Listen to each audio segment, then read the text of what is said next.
가을에 오국백과가 익어가듯이 우리의 신앙 인격도 익어가기를 소원하며 우리가 9월을 성숙의 달로 보내고 있습니다. 먼저 말씀을 드리고 싶은 것은 왜 우리의 신앙 인격이 성숙해야 합니까? 단순한 얘기를 좀 먼저 드리고 싶어요.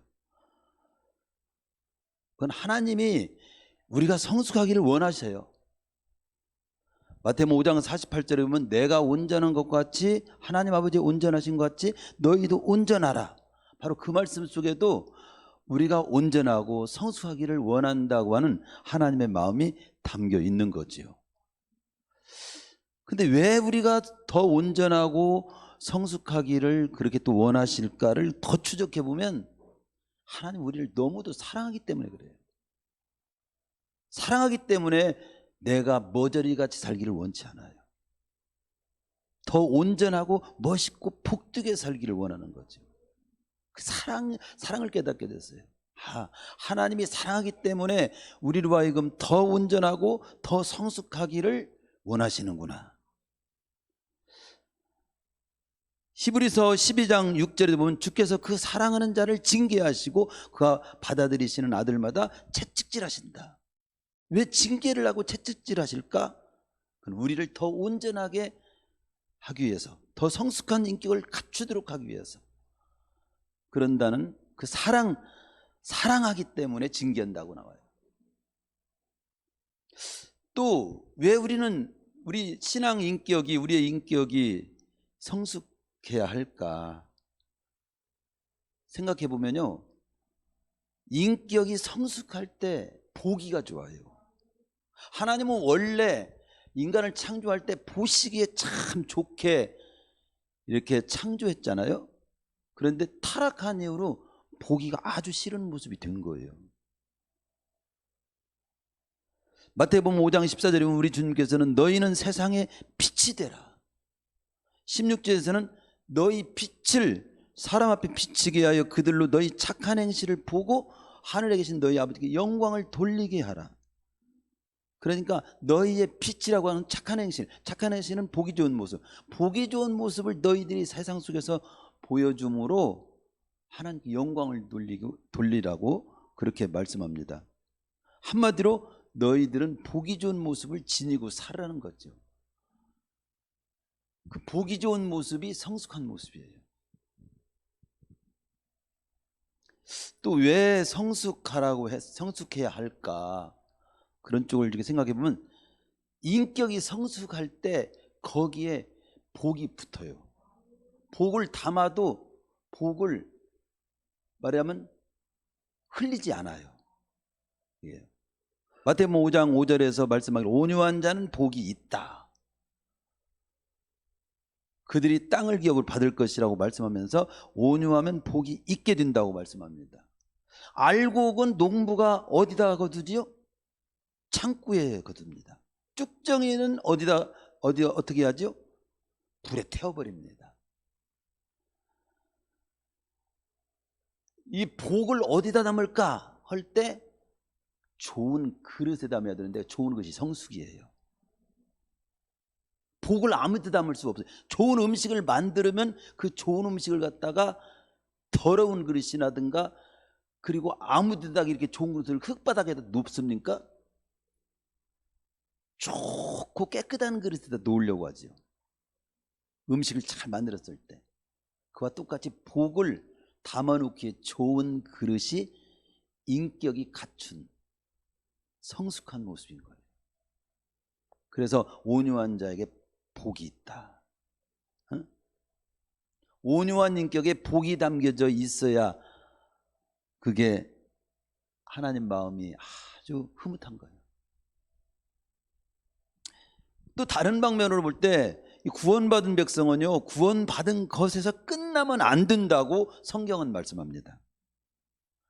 구원받고 난 후에 크게 두 가지 모습을 지니고 사는 데까지 나아가야 돼요.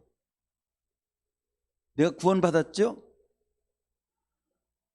그러면 두 가지 모습으로 나가야 된다. 한 가지는 뭐냐면 구원받은 자는 사명 따라 사는 단계까지 나가야 돼요. 또 다른 하나는 구원받은 자는 구원받은 자다운 인격, 성품을 지니고 사는 데까지 나아가야 돼요. 그 신학에서 그걸 성화라고 해요. 이게 사명과 성화의 자리에까지 나아가야 된다. 구원만 받은 것으로 끝내면 안 된다. 우리가 요한복음을 끝내고 지금 사도행전 새벽에 이거 보고 있잖아요. 요한복음 20장 31절로 요한복음은 일단 끝납니다. 요한복음의 목적, 기록 목적을 거기다 써놓고 있잖아요.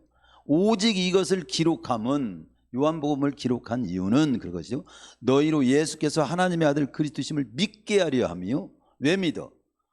그 다음 나오죠. 또 너희로 믿고 그 이름을 힘입어 생명을 얻게 하려 하며. 그 생명은 요한복음 요한 1서 보면 영생으로 나옵니다. 영생을 얻게 하려 하는 것이다. 그러니까 요한복음을 왜 기록했느냐? 예수님이 하나님의 아들 그리스도이심을 믿게 하려고 썼다는 거예요. 믿어서 못 하려고 그 이름을 힘입어서 생명 얻게 하려, 영생 얻게 하려고 쓰였다는 거예요. 그러면서 요한복음은 일단은 끝나는 거죠. 아, 믿고 구원받으면 끝난다. 그런데 21장에 한 장 더 있어요. 거기에는 부활하신 주님께서 일곱 제자에게 나타나가지고 특별히 베드로에게 사명을 주시는 내용이 나옵니다. 그러니까 요한복음 21장을 또 왜 20장으로 끝낸 말씀을, 구원받은 것으로 끝낸 말씀을 21장 사명장을 또 왜 더 보여줄까?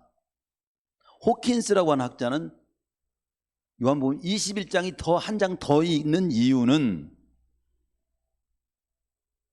이렇게 기록합니다. 기독교의 복음이 예수님의 부활하심을 들은 것만으로 끝나는 것은 적절치 않기 때문이다.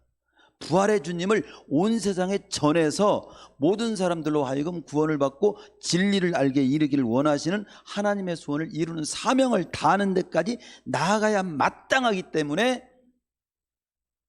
예수 믿고 구원받으라는 말씀으로 끝나지 않고 그 구원받은 말씀을 땅끝까지 전하라는 사명에 관한 말씀을 덧붙인 거다. 저는 그 해석을 따르고 저와 똑같은 생각이라고 동의했습니다. 즉 우리는 예수님을 믿고 구원받아야 되고, 구원받지만 구원받는데 그치지 말고 땅끝까지 그 주님을 전하는 데까지 나아가는 삶을 살아야 하는 것이고, 또 한 가지는 구원을 받는데 끝나지 않고 구원받은 자다운 인격을 갖추고 사는 데까지 또 나아가야 한다. 이 두 가지를 특별히 우리는 아주 중요한, 우리 구원받은 자가 염두하고 평생 살아야 할 방향, 모습을 잊지 말아야 합니다. 그러면 오늘 말씀은 뭐냐? 구원받은 자다운 인격을 갖추고 살으라는 말씀에 해당되는 말씀인데, 우리 주님께서 우리가 구원받은 자로서 지녀야 될 인격이 있다면 어떤 인격일까 할 때 저에게 감동해 주신 것은 우리 주님의 인격을 담는 건데, 우리 주님께서 이런 인격을 배우고 닮으라고 하는 말씀이 오늘 마태복음 11장 29절에 나옵니다. 나는 마음이 온유하고 겸손하다. 그러면 나의 멍에를 메고 내게 배우라. 배우라고 이렇게 나와요. 그러니까 우리 주님은 자신의 마음이 온유하고 겸손하니 나의 멍에를 메고 내게 배우라고 말씀해요. 우리가 배우고 지니할 성품 중에 대표적인 성품이 바로 온유와 겸손인데, 오늘은 바로 그 온유에 대한 말씀을 나누려고 하는 겁니다.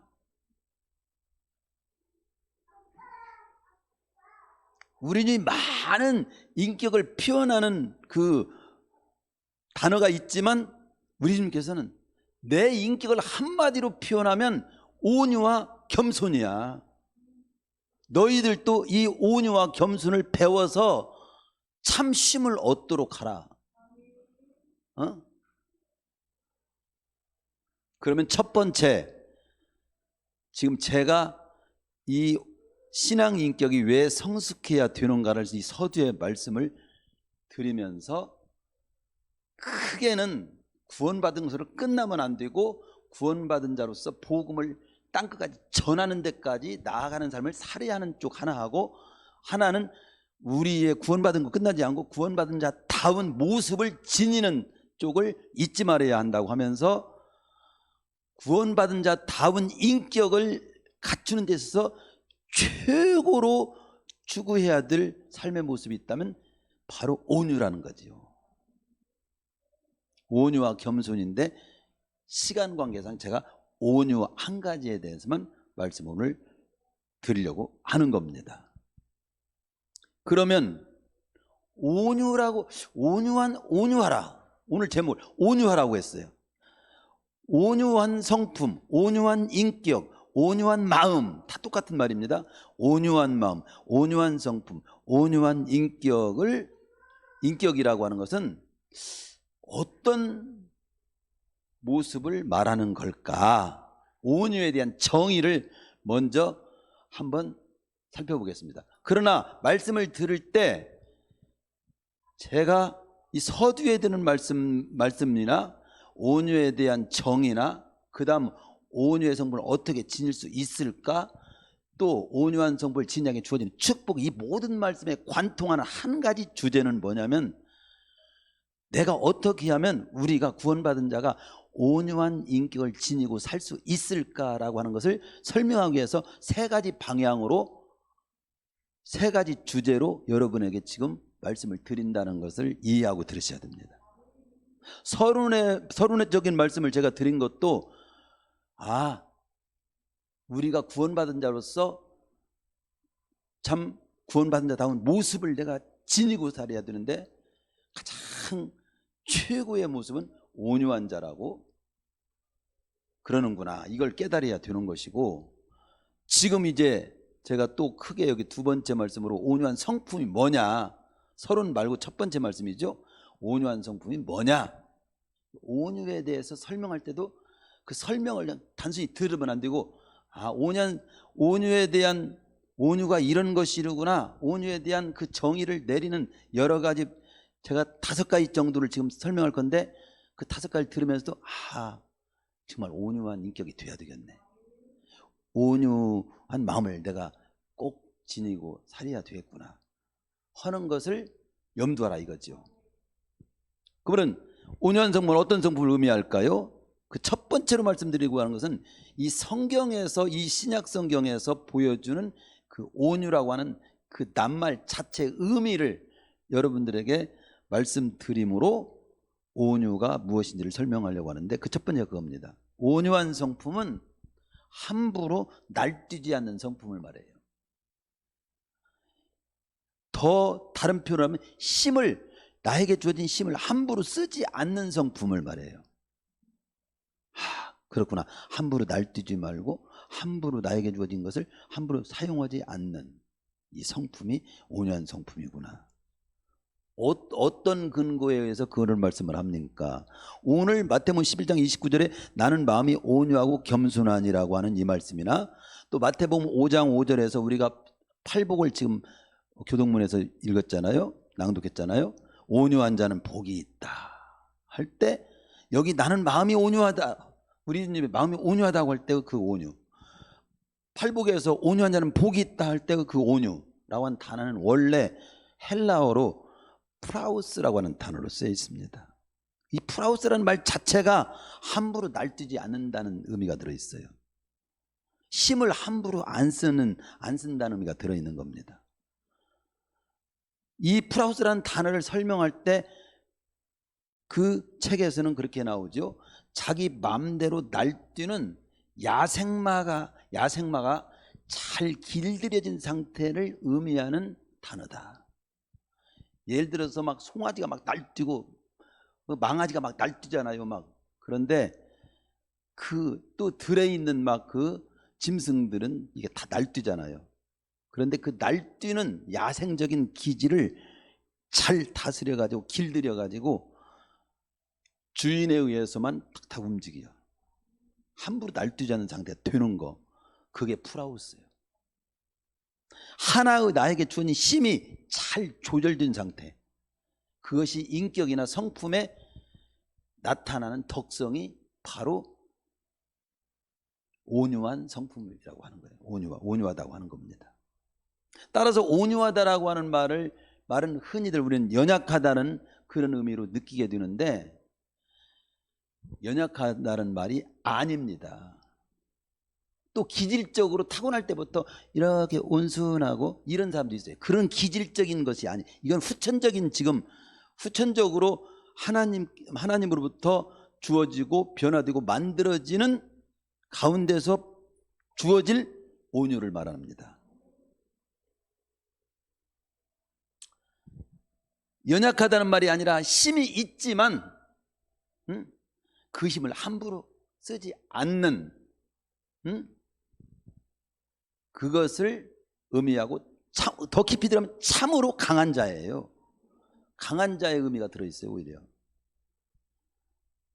데니스 레인이라고 하는 사람은 온유를 이렇게 표현해요. 거인의 손 안에는 어린아기다. 어린아기가 큰 거인의 손아귀에 들어있어. 근데 꽉 쥐면 죽어. 그런데 안 죽게 살짝 쥐고 있어. 그런 상태가 온유다. 잠언 16장 32절에 보면 노하기를 더디한 자는 용사보다 낫고 자기 마음을 다스리는 자는 성을 빼앗는 자보다 낫다. 누가 용사냐 할 때 자기를 다스릴 줄 아는 자, 그렇게 말하잖아요. 탈무드에서도 누가 강자냐, 힘이 센 어떤 대장이냐, 씨름 선수냐, 아니다. 자기를 다스릴 줄 아는 자가 강자다, 강한 자다, 그렇게 말하잖아요. 바로 온유하다는 말은 내가 힘이 없고 약해가지고 어쩔 수 없이 이러는 것이, 그런 온유가 아니라는 겁니다. 누구보다도 힘이 있지만, 또 지식도 있지만, 또 때로는 지위도 있지만, 권세도 있지만, 돈이 있을 수 있지만, 건강하지만, 주먹이 있지만 함부로 사용하지 않는 인격, 성품, 그게 온유. 얼마나 멋있어.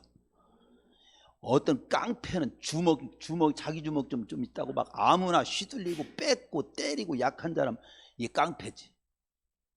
그런데 주먹이 있으면서도 함부로 안 써. 딱 쓸 때 써. 마귀를 때려잡는데, 강도를 잡는데, 흉악한 자를 굴복시키는데, 이런 데 써야지.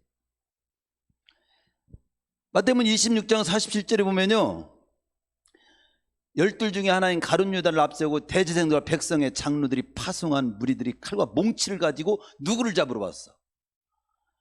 예수님을 잡으러 온 겁니다. 그때 제자 중 한 사람 베드로예요. 베드로가 어떻게 칼을 갖고 있는, 단독칼을 갖고 있는가 봐. 냅다 예수님을 잡으러 온 대제사장의 종 말구의 머리를 친다는 것이 검도를 안 배웠거든. 귀를 쳤어. 귀가 떨어졌어. 우리 주님께서 그때 하신 말씀이 있습니다. 칼을 도로 꽂으라. 칼을 가진 자는 다 칼로 망한다 하신 말씀이, 너는 내가 내 아버지께 구하여 지금 12군단 더 되는 천사를 한순간에 동원해서 이들을 싹 정리할 수 없는 줄 아느냐? 정리할 수 있어. 우리는 힘을 가지고 있으면서도 함부로 사용하지 않았어요.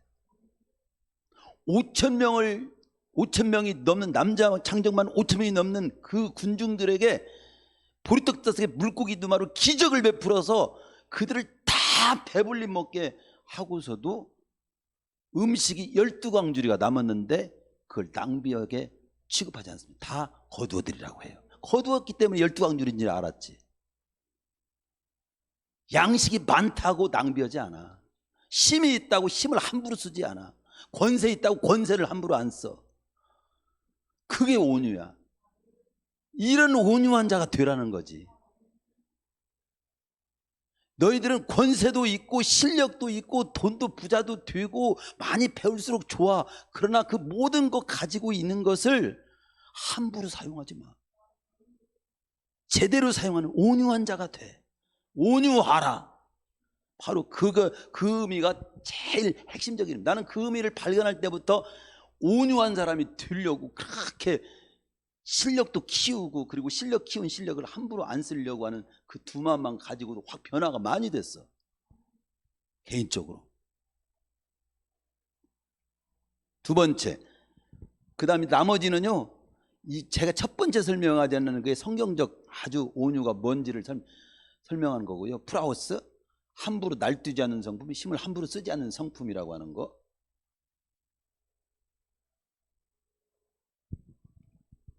두 번째는요, 온유한 성품은 따뜻한 성품이라는 의미는 들어있습니다. 온유, 한자로 온유가 따뜻하고 부드럽다는 뜻이에요. 따뜻할 온자에다 부드러울 유자를 썼잖아요. 사람마다 교위마다 차가운 기운을 느끼게 하는 사람이나 교위가 있습니다. 따뜻한 기운을 느끼게 하는 사람이나 교위가 있습니다. 성숙한 사람이나 교위가 되려면 따뜻한 느낌을 줘야 돼요. 푸근한 느낌을 줘야 돼요. 안정을 느끼는 느낌. 살아있는 것은 따뜻합니다. 죽어있는 것은 차갑습니다. 나이가 들면 몸이 차가워집니다. 그러나 마음까지 차가워지면 안 됩니다. 봄이 되면 만물이 다 소생합니다. 따뜻한 분위기 속에는 모든 생명이 다 살아나요. 차가운 분위기 속에는 다 위축이 됩니다. 차가운 눈빛, 차가운 표정, 이건 마귀와 이단에게만 쓰시기 바랍니다. 우리는 따뜻한 눈빛, 따뜻한 미소, 따뜻한 표정, 그리고 따뜻한 분위기를 만드는 주인공이 되십시오. 분위기를 나만 가면 싸늘하게 변한다? 기도 많이 해야 될 사람이에요.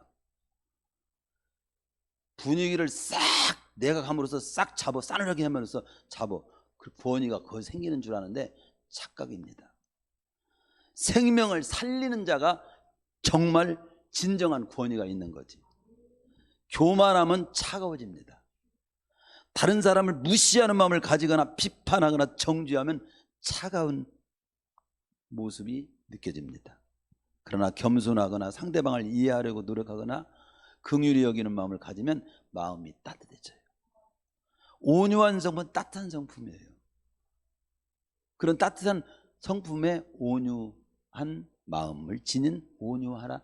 그런 마음을 지닌 자가 되라. 온유하라. 주님의 따뜻한 온유한 모습을 보여준 사례는 많지만 현장에서 가늠하다가 잡힌 여인을 끌고 와서 요한복음 8장에 보면 모세 대제사장과 서기관들이 끌고 와가지고 서기관과 바리새인들이 끌고 왔네.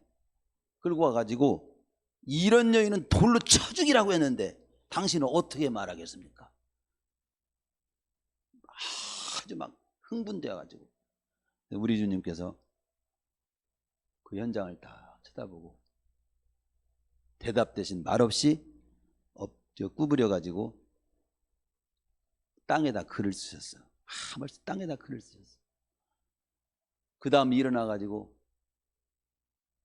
너희 중에 죄 없다고 생각하는 자가 먼저 율법대로 돌로 쳐라.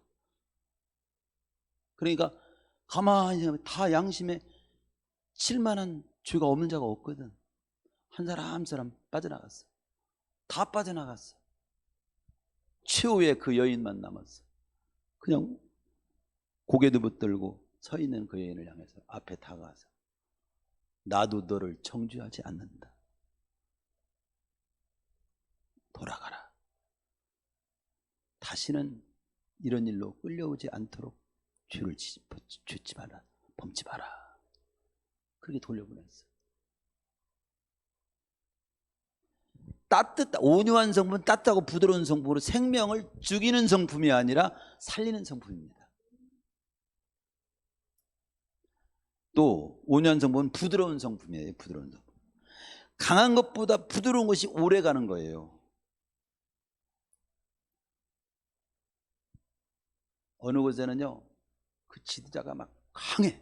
그러니까 막 그 밑에 있는 사람들이 막 탁! 막 이렇게 하고 착착착착 움직여요. 어떤 경우는 지도자가 부드러워.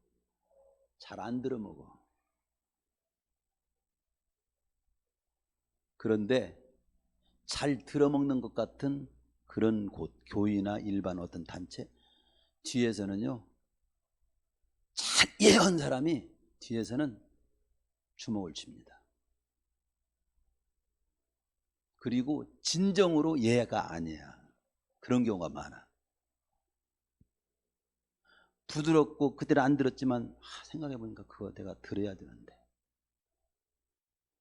멀리 보면요, 부드러운 인격적 지도자가 성경적 참 지도자예요. 그걸 알아야 돼. 딱딱한 것은 뭐가 납니다. 죽어가는 것은 차갑기도 하지만 딱딱하기도 하잖아요. 뭐가 나면 날카로워서 다른 사람에 상처를 줍니다. 딱딱한 것이 강하고 날카로워 싸움에 이길 것 같지만 결국은 집니다. 살아있는 것은 따뜻할 뿐만 아니라 부드럽습니다. 따뜻한 것과 부드러운 것이 모든 것을 살립니다. 따뜻한 언어, 부드러운 언어가 사람을 살립니다. 온유한 자는 싸움을 좋아하지 않아요. 이삭이 계속 우물을 빼앗고 싸움 걸어오지만 다 양보합니다. 아브라함이 그랬고 이삭이 그랬어요. 다윗이 그랬어요. 하나님은 아말렉을 싫어했습니다. 그들은 호전적이고 싸움 걸고 지나간 사람 태클 걸고 남의 앞길을 걸고 넘어지는 자들이에요. 뒤통수 치고 가만히 있는데 시비 거는 자들입니다. 그래서 하나님은 그들을 나중에 어때? 도말해버려요. 아니 정리해버리라고 했어요. 정리해버리라고. 사울왕이 첫 번째 그 사명 줬는데 사울왕이 그것에 대해서 불순종했잖아요. 다윗이 나중에 정리합니다. 네 번째, 온유한 성품은 예의 바른 성품이에요. 우리는 질서를 무시하고 예의가 없는 사람을 무례한 자라고 합니다. 신사를 젠틀맨이라고 합니다. 젠틀이라는 영어를 찾아보면 부드럽다, 온화하다, 온화하다는 말하고 똑같아요. 친절하다, 정중하다. 순한 길들여진 가문이 좋은 상류층 모습이라고 말합니다. 근데 그거 반대되는 말이 뭐냐면 플레이보이예요. 플레이보이는 나이가 든 어린아이를 말합니다. 나이가 든 후에도 어린아이처럼 껄렁거리고 다녀요. 감정과 충동을 잘 다스리지를 못해요. 누구에게나 차별 없이 막 대들어. 예의를 갖추어 행동하는 모습이 온유한 모습입니다. 예의 없는 모습, 그게 바로 플레이보이예요. 다섯 번째, 온유한 성품은, 이게 굉장히 중요한 마지막 부분은 담대함과 섬세함이 좋아진 성품이에요. 그 예를 언젠가 한번 제가 설명한 적이 있는데, 한의과대학 교수가요, 첫 강의 시간에, 의사가 될 사람들이죠, 의사. 여러분 의사가 앞으로 될 사람들이죠. 의사가 되기 위해서는 반드시 갖춰야 되는데 담대함이 필요합니다. 수술하는데 칼을 들고 털털 떨면 되겠습니까? 담대함이 필요합니다. 또 아울러서 잘 꼬매야 되는데 세심함이 필요하지. 담대함과 세심함이 필요한 겁니다. 그러고는 실험대 위에 놓인 어떤 그릇을 하나 가지고 여러분들이 한 가지 제가 이 시간 부탁을 하겠습니다. 딱 올려놨어. 보니까 소변이 가득 담긴 컵을 올려놨어. 그리고 저번 교수님이 손가락을 푹 집어가지고 오줌에다가 푹 정가지고 입을 딱 빠는 거야. 다시 입속에 넣고 빨았어요. 그리고는 소변이 든 컵을 학생들에게 건넸습니다. 나와 똑같이 여러분 하셔야 합니다. 그래야 의사가 될 수 있어요. 모든 학생들이 여학생들은 막 구토를 했어. 막 오줌에다가 막 손을 넣어가지고 빠니라고 야단이 났어. 막 참느라고. 어떤 애들 막 비유가 안 좋아 막 구토를 하고. 다 끝났어. 교수가 빙그레 웃으면서 좋아, 모두들 아주 대담하구만. 이어서 말합니다. 다만 대담하게는 억지라도 대담하게 연습을 하고 또 시험을 했는데 모두 거의 다가 세심함이 부족하네. 왜 세심함이 부족하다는 말인가? 뭘 보고 그런가? 그게 아쉽네. 뭐가 아쉽다는 말이지? 교수님이 허락한 대로 오줌에다가 손가락을 넣어가지고 입에다 빠른 건데 그대로 했는데 이때 교수가 이런 말을 했어요. 내가 컵에 넣은 손은 둘째 손가락이고 입속에 넣은 손가락은 셋째 손가락이었어. 이걸 알아채는 학생은 하나도 없어. 치료할 때는 담대하게 할 뿐만 아니라 아주 작고 세미한 부분까지 주의를 기울이는 능력이 있어야 돼. 의사 후보생들에게 교육했다는 거예요. 담대함과 아울러서 세미함, 세심함. 도쿄 한 무역회사 바이어들을 위해서 차표만을 구매하는 일을 담당한 여직원이 있었대요. 무역회사 여직원 얘기요. 독일 기업의 어떤 이사를 갖다가 도쿄와 오사카를 오고 가는 기차표를 예매해 주는 일을 이분이 하는 거예요. 얼마간의 기간이 흐른 후에 이 바이어는 흥미로운 사실을 발견하게 된 겁니다. 언제나 기차를 타고 가게 되면 우측 창가 쪽, 올 때는 좌측 창가 쪽이요. 언제나 그런 거예요. 그래서 궁금해가지고 그 바이어가 그 여직원에게 물었습니다.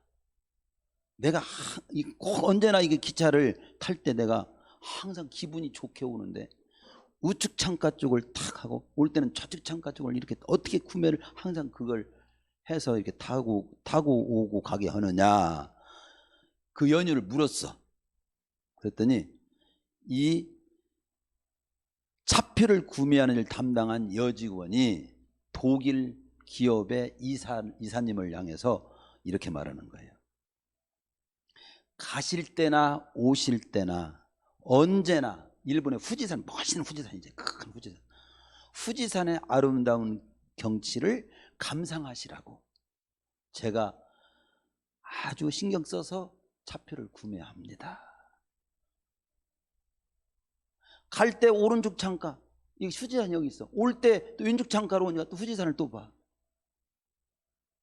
그러니까 이 이사가 감동을 먹었어. 이렇게 그 바이어한테도 신경을 이렇게 자상하게 친절하게 쓴다면 이 회사는 믿을 만하다. 그래가지고 원래 무역 거래액을 4만 마르크, 독일 말하면 돈으로 마르크를 써요. 4만 마르크를 하려고 했는데 300배 1200마르크를 계약했다. 그런 책에 그런 내용이 나와. 이 작은 일까지 세심하게 신경 쓰는 회사라면 완전히 믿을 수가 있다.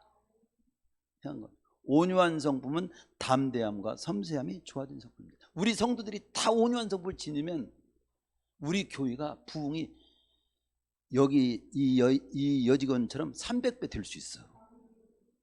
굉장히 중요한 거예요.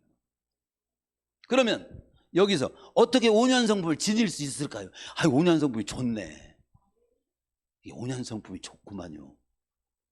어떻게 온유한 성품을 지닐 수 있죠? 첫 번째는 하나님은요, 성경을 여는 게 뭐냐, 하나님은 어떻게 사람을 온유하게 만드냐면요, 그 사람이 만나는 모든 어렵고 난처한 상황을 통해서 온유한 사람으로 만들어요. 즉 환경을 통해서 나를 온유하게 만든다 이거예요. 그 대표적으로 민수기에 보면요, 이 사람은 지상에서 이 사람보다 더 온유한 사람은 없어, 이렇게 평가받은 인물이 나와. 민수기 12장 3절에 이 사람 모세는 온유함이 지면의 모든 사람보다 더하더라. 모세는 타고날 때부터 온유했어? 제가 타고난 온유를 말한다고 하지 않죠? 타고난부터 순진하고 이런 걸 말하는 것이 아니라고 했어요. 지금 모세는 여기서 말하는 온유함은 후천적인 온유하며 하나님으로부터, 하나님과 관계 속에서 만들어진 온유하며. 그런데 모세도 원래 이 사람이, 모세는 온유함이 지면의 모든 사람보다 더하더라. 모세보다 온유한 사람은 없다라는 거지. 근데 모세 본래 온유한 사람이니까 딱 한 구절만 찾아봐도 모세는 전혀 온유하는 관계가 없는 분이야. 출애굽기 2장 11절에 12절을 보면요, 모세가 40살이 됐을 때 장성한 후에 한 번은 자기 민족들을 이제 알죠. 자기는 이제 애굽의 왕자지만 실제는 자기는 히브리인 걸 알았어요. 그 뒤로 이제 자기 히브리 민족 같은 민족이 어떻게 살고 있는가 돌아보게 됐어. 자기 형제에게 나아가서 살펴보는데 그들이 너무도 채찍질을 맞고 고되게 고생을 하는 것을 보게 됐어. 한쪽을 가보니까 애굽 사람이 자기 동족 히브리 사람을 갖다가 이리 치고 저리 치고, 이리 돌려봐 또 한 대 치고 저리 돌려봐 발로 밟고 채찍질하고. 그렇게는 안 나와 성경에. 근데 그런 모습을 보게 됐어. 자기 형제를 치는 것을 봤어. 그때 모세가 그 모습을 보고 확 올라왔어. 그러고 그냥 뛰어내려가지고 그 자기 동족을 치는 그 애굽 지도자들이 관리하는 사람 딱 들어가지고 한 방 때린 거지.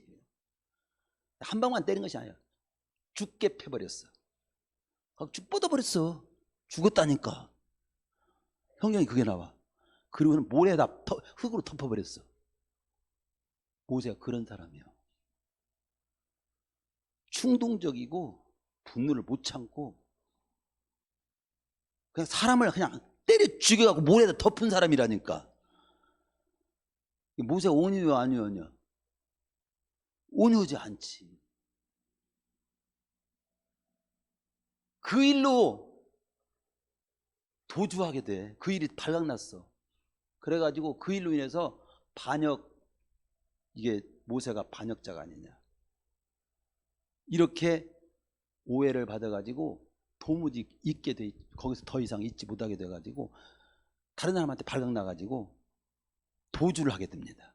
그래서 그가 미디안 이드루라고 하는 사람, 그 미디안 광야로 도망을 가잖아. 거기서 무려 이드루라는 사람 밑에서 40년간 양치기 하는 신세가 돼. 근데 놀라운 것은 그 왕자, 모든 학문에 통달하고 의무 막 뻔듯하고 막 무술도 막 탁 탔고 언어에 능한 자라고 막 왕자니까 뭐 부러울 것이 없었지. 그런데 하루아침에 어떻게 됐어요? 양치기가 됐다니까. 광야 아무 도서관도 없어. 노는 데도 없어. 완전 양치기 양하고 40년을 보냅니다. 어느 때 이 사람이 온유한 자가 되나? 나는 그때 이드루 밑에서 양치기 한 40년을. 그러다가 온유한 자가 되니까 40이 참해, 그렇게 나와요. 사도행전에 보면. 사도행 7장 24면 그때 나이가 40이라고 나오고요. 그 다음에 7장 3절에 40년이 참해, 80세 때 하나님이 호렙산 기슭에서 모세를 다시 부릅니다. 온유하지 못한 때는 안 불렀어. 온유한 자가 되니까 부른 거예요. 그래가지고 이스라엘 백성을 지도자로 삼았지. 제가 목회자가 한마디에 써놓은 거 잘 읽어봐. 단순한 말이 아니에요. 바로 하나님은 나에게 만나는 모든 어렵고 난처한 상황을 통해서 나를 만드는 줄로 압니다. 나를. 여러분들이 혹 고난이나 난처한 상황, 감당하기 어려운 그런 사람도 만나거든.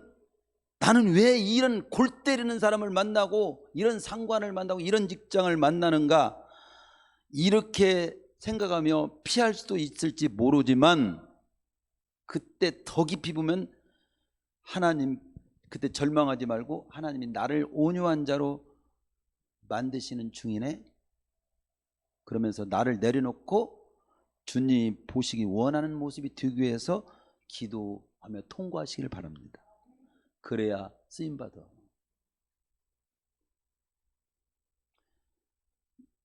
뭐 송아지 때는요, 이 펄쩍펄쩍 뜁니다. 막 어느 정도 크면요, 소의 코를 뚫어가지고 콧뚜레를 탁 껴가지고 끌고 다니면서 훈련시켜요.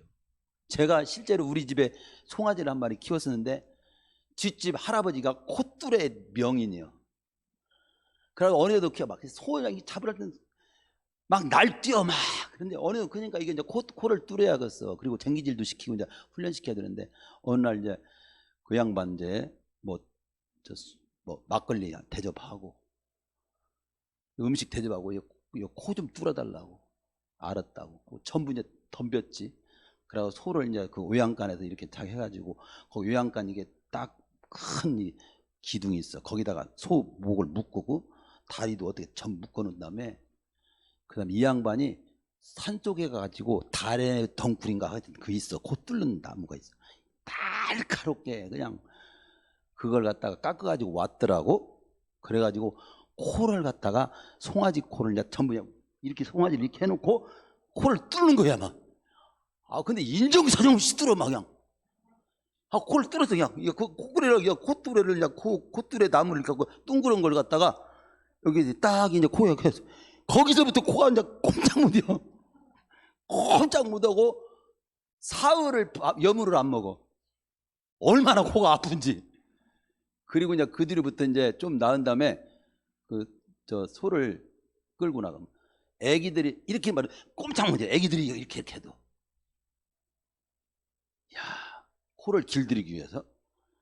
그 다음에는 이제 쟁기질을 하려고 이제 코를 이게 수레도 끌고 쟁기질도 이렇게 하게 하려고 만드는데, 어떻게 하냐면은 그 타이어 있잖아, 막 바퀴. 그걸 막 묶어가지고 그 리어카 이제 우선 리어카로 연습 막 얼른 받아서 그 막 무거운 걸 막 끌고 가게. 무거운 그것도 또 아직도 뛰어 막. 그래도 더 무거운 걸 막 실어 막.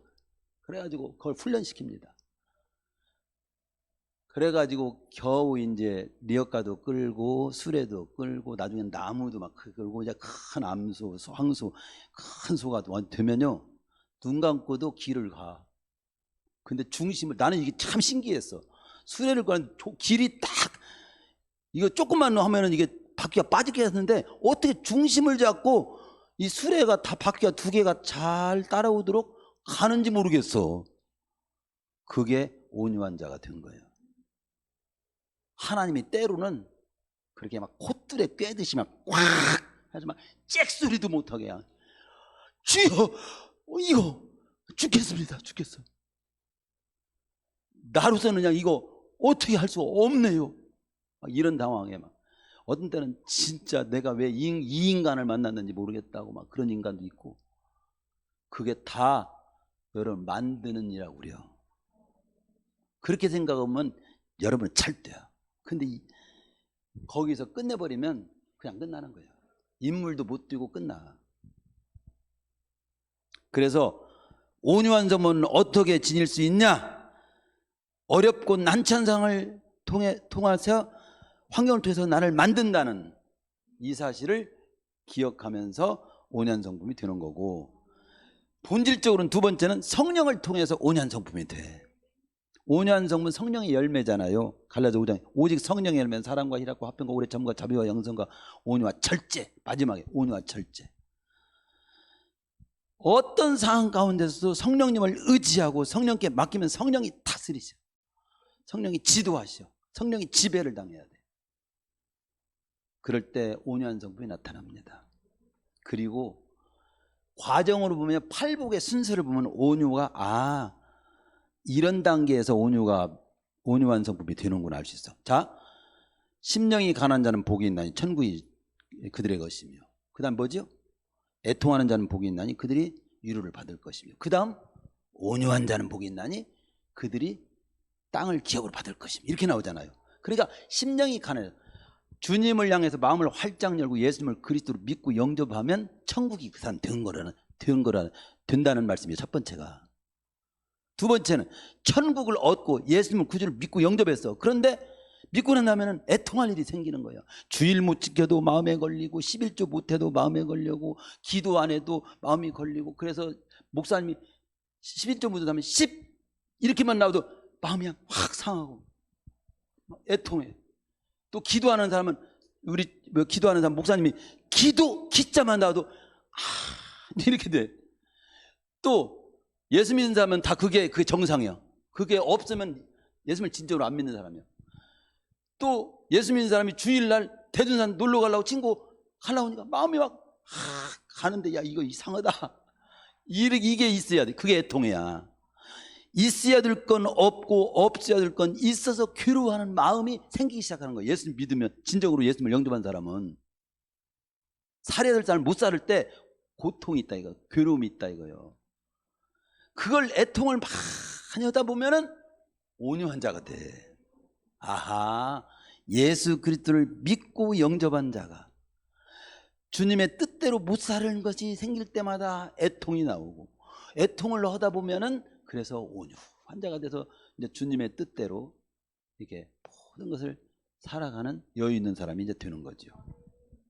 그 팔복의 순서에도 이렇게 애통할 때 온유하게 된다. 제가 그걸 발견했어요.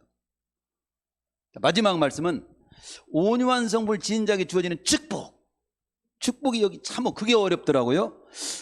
근데 온유한 자에게 주어지는 마태복음 5장에 산상수훈에는 뭐라고 나옵니까? 오늘 말씀에서는 뭐라고 나와요? 나는 마음이 온유하고 겸손한 나의 명예를 메고 내게 배우라. 그리하면 너의 마음이 쉼을 얻으리라. 쉼이라고 하는 축복이 있고요. 그 다음에 마태복음 5장 5장에서는 온유한 자는 복이 있나니 저희가 땅을 기업으로 받을 것이며, 이 땅과 쉼을 제가 설명을 좀 드리고 마칠게요. 땅을 받는다. 야, 온유하면 땅을 아니다, 땅 없는데 부동산 생기겠네. 그런 의미일까요? 잘 이해하셔야 됩니다.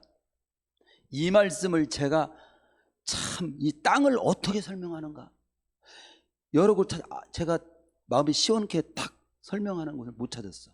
제가 찾기로 했어. 온유한 자는 복이 있는 저희가 땅을 기업으로 받을 것이며, 이 말씀은 시편 37편 11절을 근거로 한 말씀이야. 시편 37편 11절에 오직 온유한 자는 땅을 차지하며 풍부한 화평으로 즐기리로다를 모티브로 한 겁니다.